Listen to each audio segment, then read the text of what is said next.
Hello, hello, Running Station listeners. I'm glad to be in the pod and the studio once again.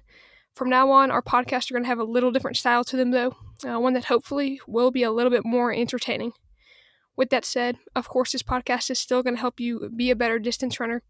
I mean, that's what this podcast is all about. If you enjoy this podcast and want to be updated every week when I post, follow me, favorite me, subscribe. I think different apps call it different things, but I actually don't follow any podcasts.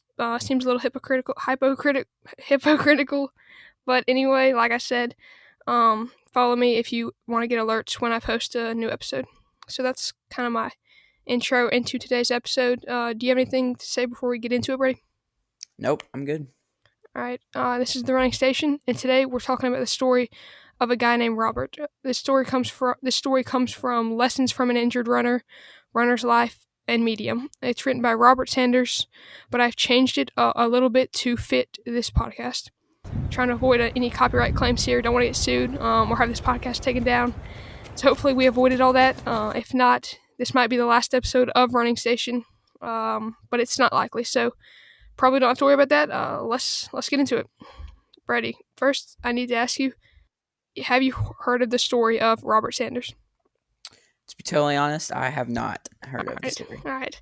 Okay, so that will be good for you and everyone listening to this. It'll be new. Hopefully, you haven't heard it before yet. Yeah. All right, let's get into it. 3 months. That was all that was left until Robert's big race.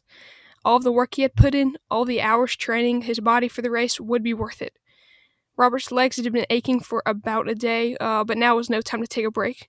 After all, there was only 3 months left until the big race. He was a good runner. Ever since a kid, he had been running in some form, whether that be soccer, football, or running with a team. So now that he's really began, working and putting in the work to running distance, he had become quite fast, and with a strong will and high expectations for himself. What was stopping Robert from achieving his big race? I can't say exactly what the big race is yet, but let's say it's every distance runner's dream, one that only 10% of people in the U.S. can achieve Robert's goal.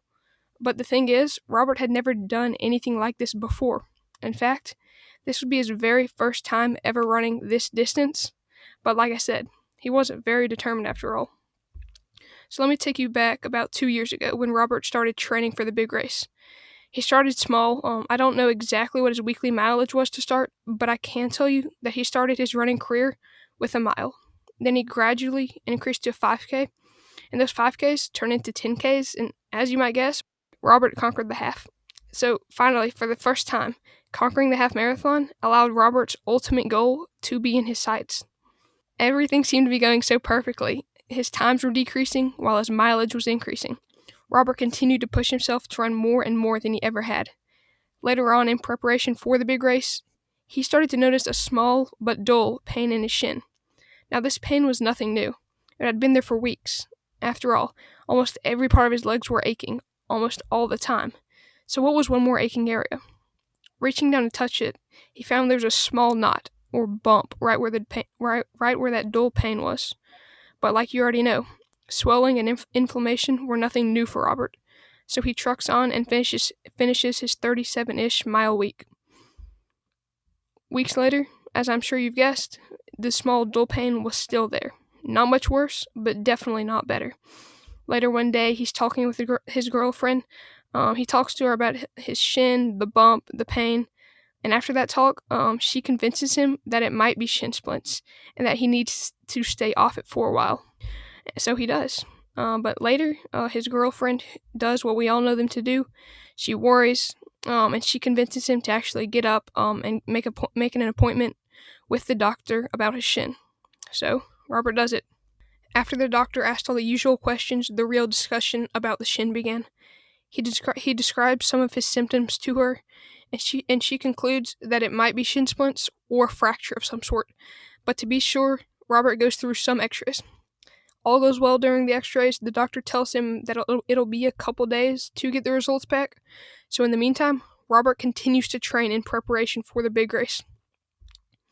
A few days later, Robert gets the call, and they describe to him that he does not have shin splints, but that he has a nightmare of an injury, one that is on the minds of tons of runners, a stress fracture. But with only 3 more months left until the big race, Robert was speechless, quiet. 2 years of hard work. No, more than hard work. 2 years of working as hard as he could in preparation for the big race, just to be denied the chance to participate. Missing this race is so much more than missing that annual 5K that goes through your town. Missing this means missing the chance to run on one of the biggest stages and missing the chance to run with great Olympians like Galen Rupp. The big race? Well, you might know it as one of the biggest marathons in the world. Or maybe the acronym BQ rings some bells. Well, anyway, it's a race most formally called the Boston Marathon. And due to a stress fracture, it was run without Robert Sanders. We'll be back in just a couple seconds.